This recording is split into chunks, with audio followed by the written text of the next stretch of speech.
raptors and things are like Oliver.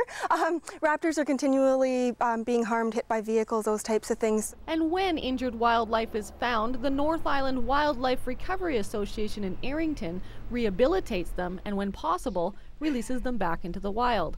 But Oliver is a permanent resident here at NIWRA. Oliver is a 4-year-old barred owl who was brought to the center when he was just a baby. The tree that his nest was in actually fell and he injured his wingtip in the fall. So he was raised at the center, and now he's a really good ambassador to teach students and people about owls, raptors in general, and wildlife conservation. So he greets people when they come to the center and also goes to public events and into schools to teach as well. Education is a key part of what NIWRA hopes to share with the community. It's really great to see young people come out here and they're so excited about animals and just to gain the respect for them so that they're not harmed in the future.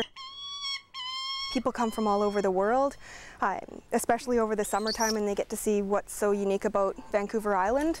So having these birds, we've got 4 that are able to educate people is really an important part of what we try and do so that more conservation happens for these animals and we're not needed as much to rehabilitate them, for human-caused reasons at least. The center is split into 2 areas, one where people can see the animals, but the rehabilitation side is off limits to the public. Those animals need to stay wild. We don't want them interacting with people, so that's bear cubs when we have them are only viewable by a closed circuit TV. Our eagles that are rehabilitating in the flight cage, it's one-way glass so people can see in, but the eagles aren't stressed out by having people view them.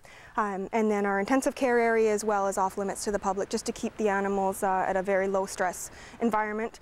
Then all of our permanent resident birds that for whatever reason can't be released, some of them are eye injuries, wing injuries, have been imprinted on humans.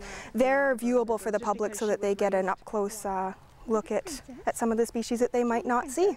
One of the big draws is Canute, our resident black bear. He's 15 years old now, and he's been at the center since he was just a baby. So he was born in captivity on the mainland actually, but he's been here, as I say, for about 15 years and really helped build the black bear rehab program and the center being able to observe his hibernation needs and feeding needs and those types of things. We've learned a lot to help out the cubs that we will rehabilitate for release. We have a museum of nature with taxidermied animals that people can come and see. A learning center that has a video playing of some of the rehab and release cases that we've worked on and has more displays, educational displays.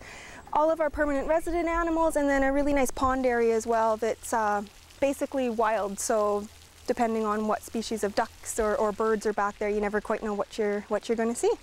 The cost of caring for these animals is funded in part by donations and admission fees, and it's open to the public 7 days a week from 9 to 5. In Arrington, for The Daily, I'm Kelly Robinson.